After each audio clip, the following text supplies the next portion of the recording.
Structural failure is the cause of many problems. In fact, many defendants who come in before the housing court have problems with their homes resulting from structural failure. Porches that are deteriorating, garages that are deteriorating, as well as their home. And there can be many reasons for structural failure, such as water damage or fire damage, but there is even a more pervasive and almost a silent reason for structural failure that we're going to deal with today in this segment of Home Court. We're here today with Chuck Kettler, who is with a exterminating company who deals with this day in and day out. We outlined one of the concerns that we had today, which was insect infestation. Correct. And in previous versions of Home Court, we've dealt with cockroach infestation, and there is a more silent, less visible sometimes, insect that homeowners are confronted with. Could you outline what those insects are? Well, certainly, if we're talking about the home, which is the most significant investment people normally make, the big issue, of course, is wood-destroying insect-type damage. When you talk secretive, you talk termites. Something more visible would be carpenter ants, and probably more common in this part of Ohio would be carpenter ants. But we definitely have a termite presence in the Cleveland metropolitan area, as well as northern Ohio as a whole.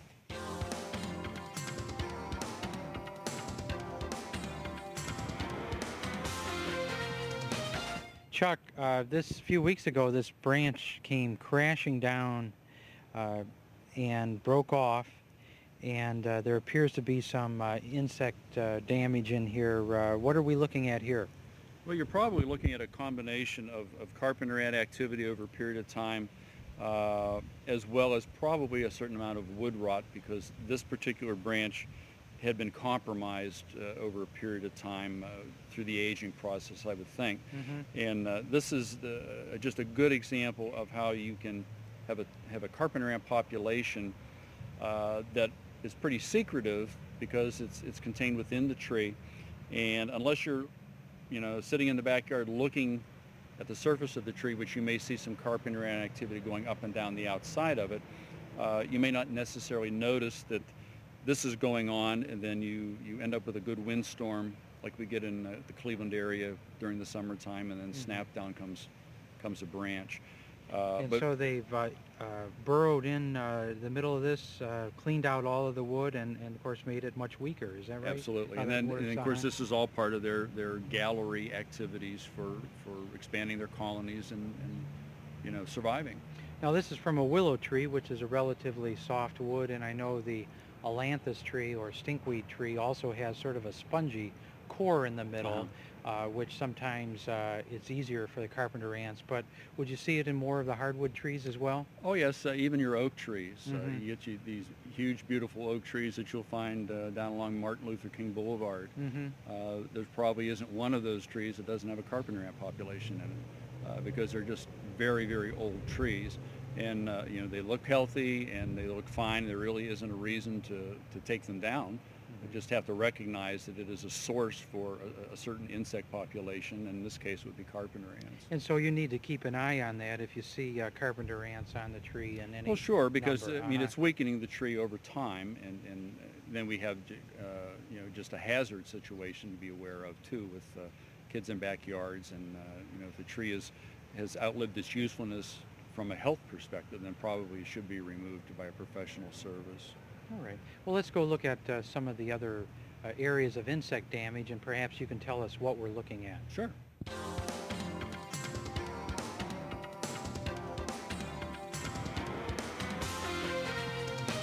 The siding on the structure was in relatively good shape, and the sheathing, but once you pull it off, it reveals that underneath there's been some damage. What are we looking at here as far as damage, Chuck?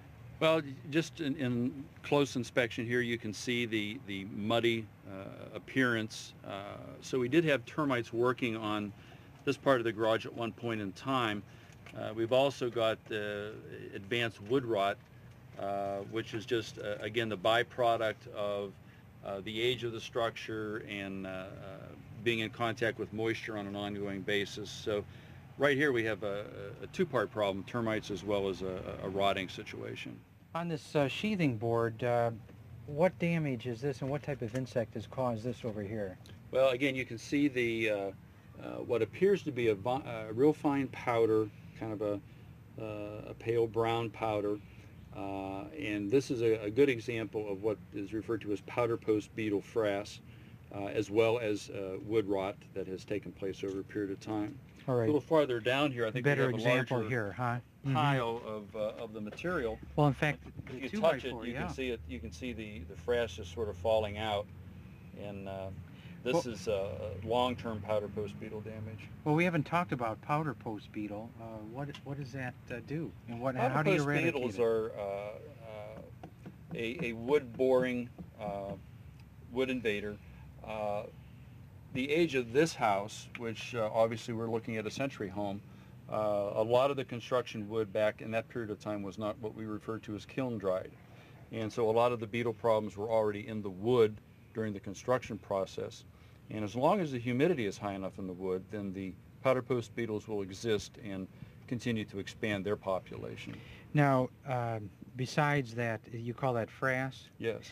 Besides that, are there some other indicators of powder post? There Well, the seem one- to be some holes that Right. are nail holes in there. Well, the one here visual as well. cue with powder post beetles is they have a perfectly round, what looks to be a shot hole or a shotgun type shot. They're very small. They're almost perfectly round, and normally you find this most visible in the basement of a century home because the floor joists are very visible, and as you look across them, you'll see all these. Depending how badly infested it is, you can just have hundreds and hundreds of these holes visible. And what do you do to eliminate powder post beetles? Actually, with powder post beetles, if you can dry out the moisture content in the wood, will actually stop them from the reproduction and survival process. Otherwise, it might take a borate type of surface application. So again, dry wood, carpenter ants, if the wood is dry, less likely carpenter ants. If termites, they need moisture, and Yes. powder post beetles also need There's always moisture a moisture as well. factor there. Certainly. Interesting. But as we were talking earlier, it's usually during remodeling episodes that a lot of this becomes very apparent. It's kind of out of sight, out of mind until you open up something. Then suddenly the weekend project turns into be a month-long project, If only a month. if only a month. And then thousands of dollars more. Yes, yes. We want to thank you for taking the time with us today to No, my outline pleasure. some pest control issues that homeowners are facing that lead to the deterioration of their structure. Many times people wonder why structures fail, why 2x4s no longer can hold up the weight, or porches fail, or garages fail, as well as in the house, and it could be through insect damage. Yes, and I think the consumer just has to be aware that they're not in this alone.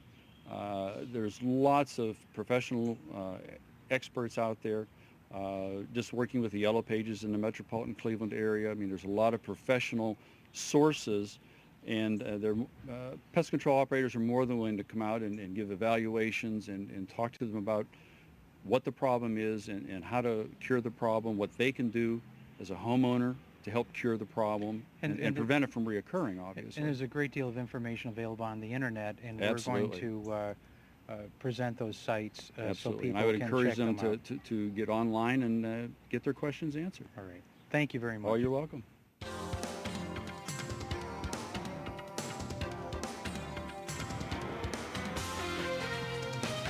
We're here with Jim LaRue looking at some aspects of termite damage and powder post beetle damage and maybe even carpenter ant damage. And we've reviewed the dynamics of that type of insect infestation, how to identify it, what type of treatment options are available.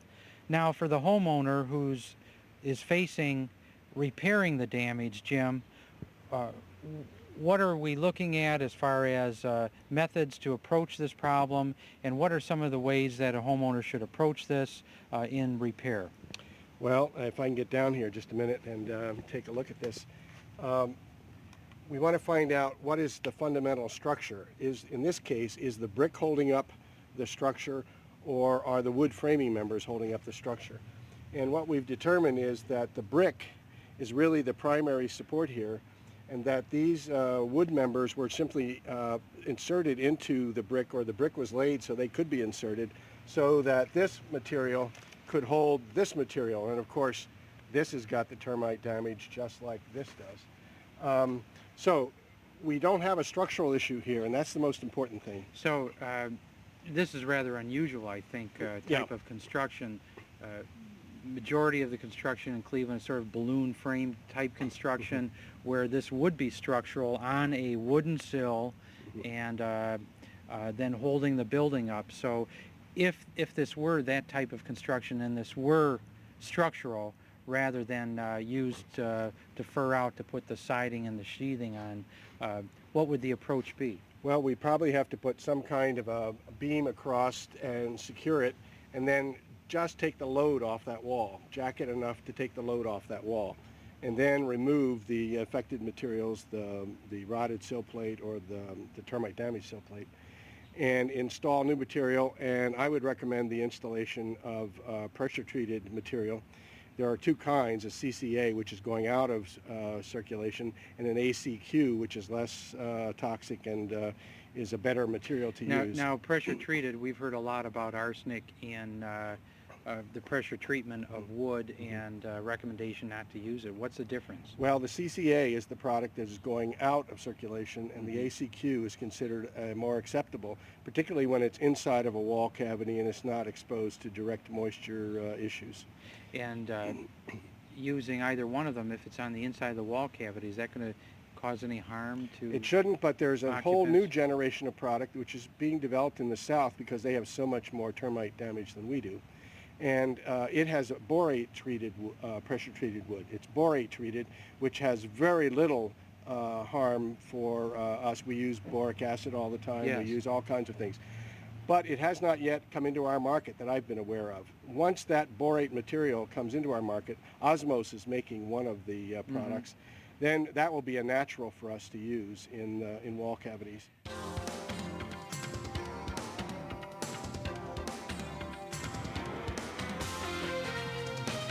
Jim, just as there's been the bee that has been developed in South America and is moving up north, there's also a type of termite, is there not? Yeah, a Formosan termite has made a huge impact in the South.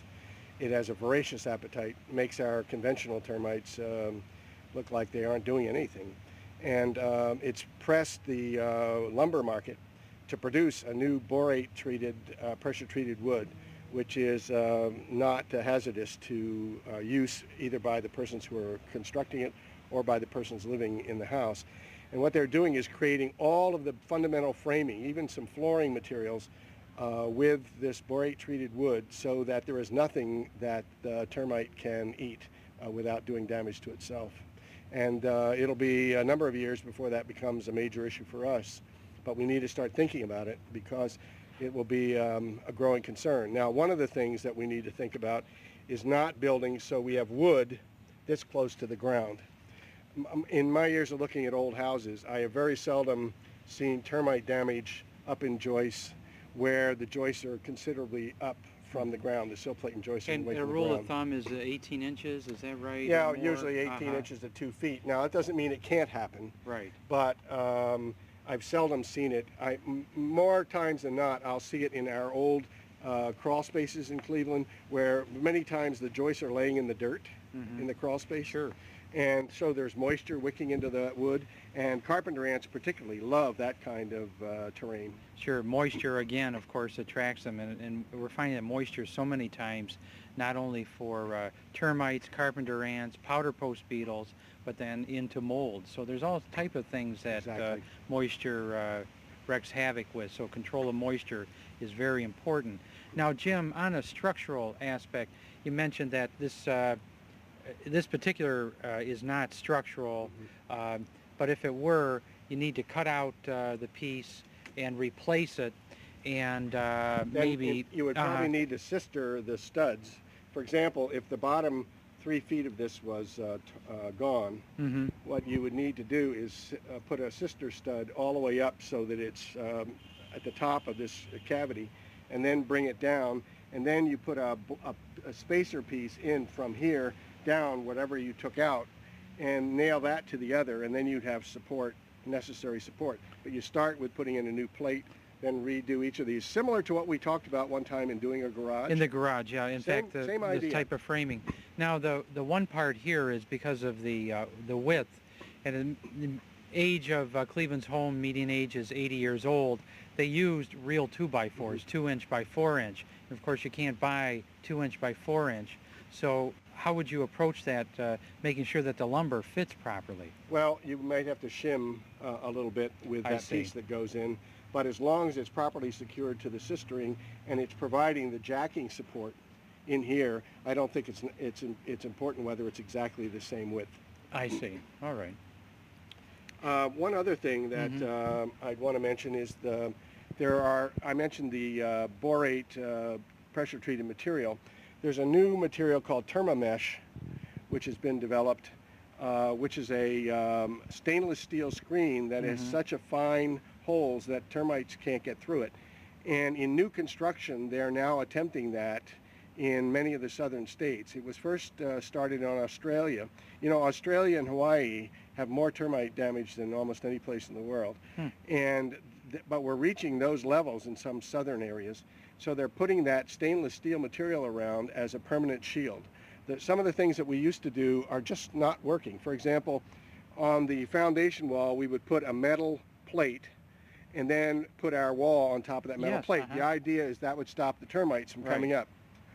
Termites just create their little tubes around the edge of that metal, catch the sill plate, and right up Go the wall right up. they go. So it really does not work. Now, Jim, we've talked with the professional as far as looking for termite damage. As a homeowner, what would you suggest Clevelanders do? I know that you were just out on a job in a Cleveland suburb, and the owner took the siding off and found that the whole house, all the way up, 20 feet up? No, well, all the way around, Uh-huh. several feet up, the studs were gone, and the siding was literally holding up the house in some sections. And of course, this was undetected. Yeah. So what should a homeowner, we talked about looking for the mud tunnels, looking for the wings in the spring that may have come off, making sure that there aren't holes where the insects can get through. What are some of the other things that you need to do to be vigilant as a homeowner? Well, there isn't any absolute. It's a very difficult thing to assess. I had been in this house once with the person who was buying it, and I noticed, I took a little bit of plaster off of one side and suggested that just for safekeeping they ought to get a termite inspection. They did not do that. And whether the termite inspectors would have even found it, I don't know. Because it was so well concealed. Well concealed, and yet some of the windowsills, once we discovered it was there, you could just take your penknife, just like we can do here.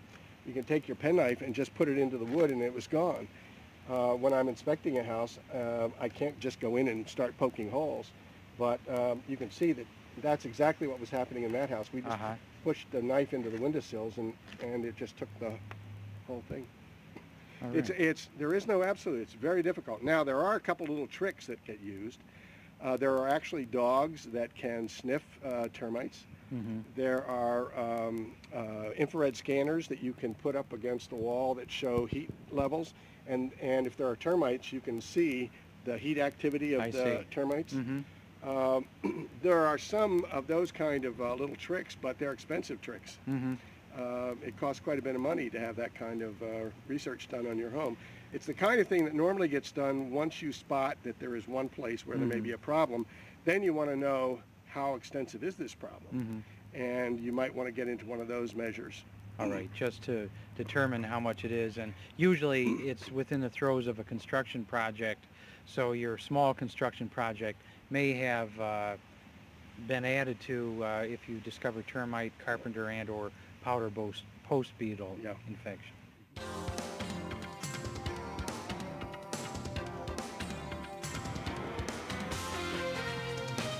Jim, with new construction, of course, the approach is a little different, and of course, after years of knowing how termites infest buildings, work neighborhoods. In fact, we found out that they may start on one property and go into a number of I literally neighboring saw them properties. fly from one building. I was doing an apartment building years ago in one suburb, and I literally, when we were getting rid of the termites in that one building, I literally saw them flying from the one building in the neighborhood, and it suddenly stopped me, and I wanted to figure out how we could destroy them before they were going off to infect somebody else's property. So they have many things figured out, and They've lived a nothing- lot longer than you Yes. or I can tell you that. Nothing will divert them off task. No, right. But with some of the new construction, are they addressing termite control and carpenter ant control? Well, we can talk about foam, which is now being used a lot around foundations because it's a great way to reduce heat loss through foundation walls. And what the termites have found, and carpenter ants, is that it's a wonderful way to work because now they can burrow up between the foam and the concrete and find their way to the first wood member and work in. And now they can work year-round instead of having to cut out during the wintertime. So they cut a channel in the foam board. Cut a channel right in the foam board. They don't eat it. They just cut a channel in it, go up to the nearest wood surface, and then start working. And of course, the foam board keeps them warm and keeps the moisture right contained. And termites, of course, need that moisture, subterranean termites. Exactly. too. So what's happening now in the South is that the code requires that there be a 1 or 2 inch strip of foam removed all the way around the perimeter of the house so you can see the termite tubes going up, and it becomes an observation point that you use to try to protect yourself from that activity. Now, there's also another piece that you would mention just briefly concerning a mesh, a stainless steel mesh. Yeah. How's that used? Well, it's put around the foundation during new construction, and it completely wraps the foundation, and I don't know the precise detail when you get to the framing member, but it just about eliminates termites making it into the structure at all. It's quite expensive, anywhere from 30 to 60 cents a square foot, so it's not cheap, but it's proved to be very effective in Australia and Hawaii.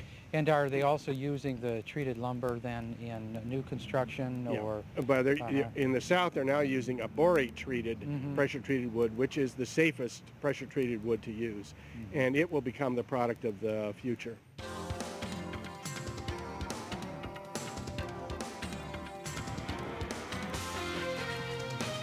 Termite infestation, carpenter ant infestation, and powder post beetle infestation aren't a major problem in our area, but it's a problem that some homeowners face in our area, and the infestation can lead to structural failure on people's homes, their garages, their porches, their outbuildings.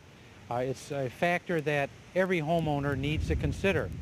The 100,000 homeowners in the 1 and 2 family houses throughout the city of Cleveland need to be vigilant, and particularly if their neighbors have one of these problems. That means that there may be a nest that is close to them of carpenter ants or termites, and be vigilant with some of these tips that we've talked about today in this session of Home Court. We're going to run the web pages once again, so if you would like some additional information about these insects, some of the dangers, some of the hazards, and some of the remediation, that you may be able to log on and find out more information.